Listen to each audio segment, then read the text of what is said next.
Dans cette vidéo, nous allons aborder les techniques à utiliser face à un active shooter. Bonjour à vous, Emmanuel Ayache, expert international en Krav Maga et directeur de KMG France.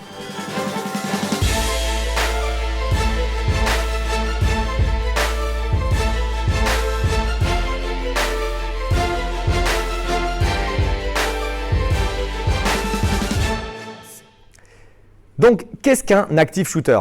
Un active shooter, c'est le cas où il y a une foule d'individus et un attaquant sort une arme à feu et commence à tirer sur la foule. Donc, ça peut être un attaquant seul, ça peut être un commando, ça veut dire plusieurs attaquants qui décident d'attaquer en même temps et tirer.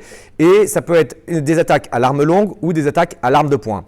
C'est ce qu'on a vu notamment dans l'attaque qui s'est déroulée au Bataclan il y a quelques mois de cela. Donc, qu'est-ce qu'on fait face à un active shooter? La première chose à faire, c'est de comprendre qu'on peut faire quelque chose.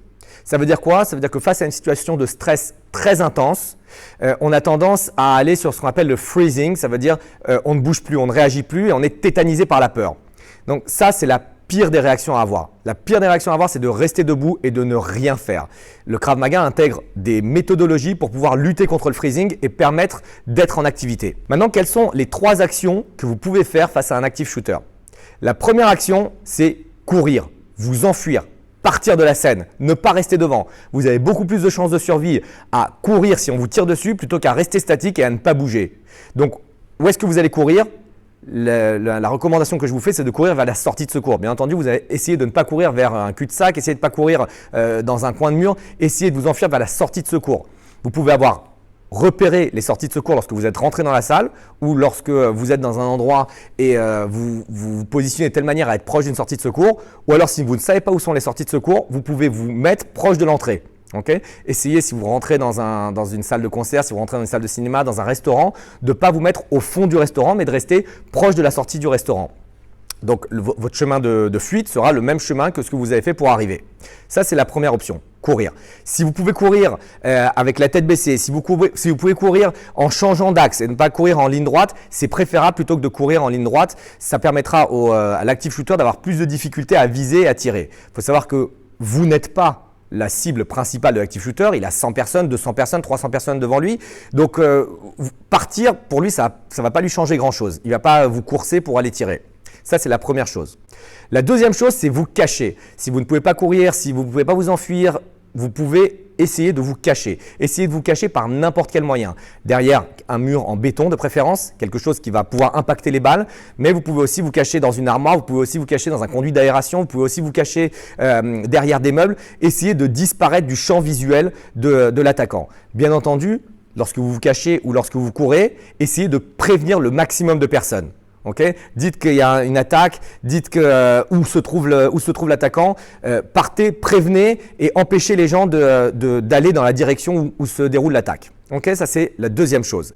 Et la troisième chose, bien évidemment, et je la place en troisième parce que c'est la moins évidente, c'est combattre. Si vous ne pouvez plus courir, si vous ne pouvez pas vous cacher, il vous reste encore l'option de combattre. Si vous êtes à distance proche de l'attaquant, s'il est devant vous, s'il est à gauche de vous, à droite de vous, vous pouvez combattre avec lui. Si jamais 5-6 personnes sautent dessus, ce sera toujours plus efficace que 5-6 personnes qui restent devant lui à ne rien faire et à prendre des balles.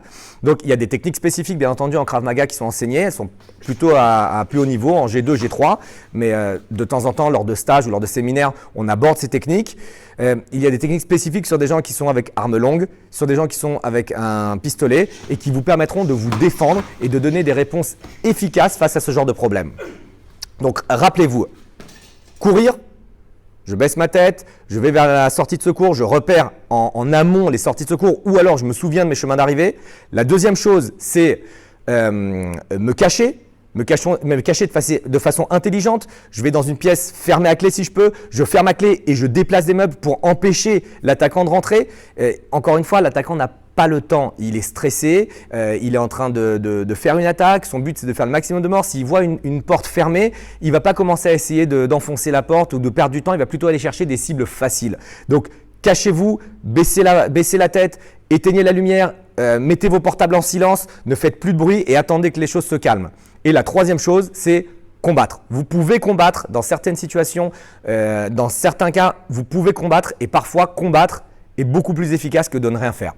Voilà, c'était les informations que je voulais vous transmettre aujourd'hui. N'hésitez pas à réagir sur la chaîne, à commenter, à partager, à liker. Et pour ma part, je vous retrouve lundi prochain à 21 h. Entraînez-vous avec passion. Merci à vous.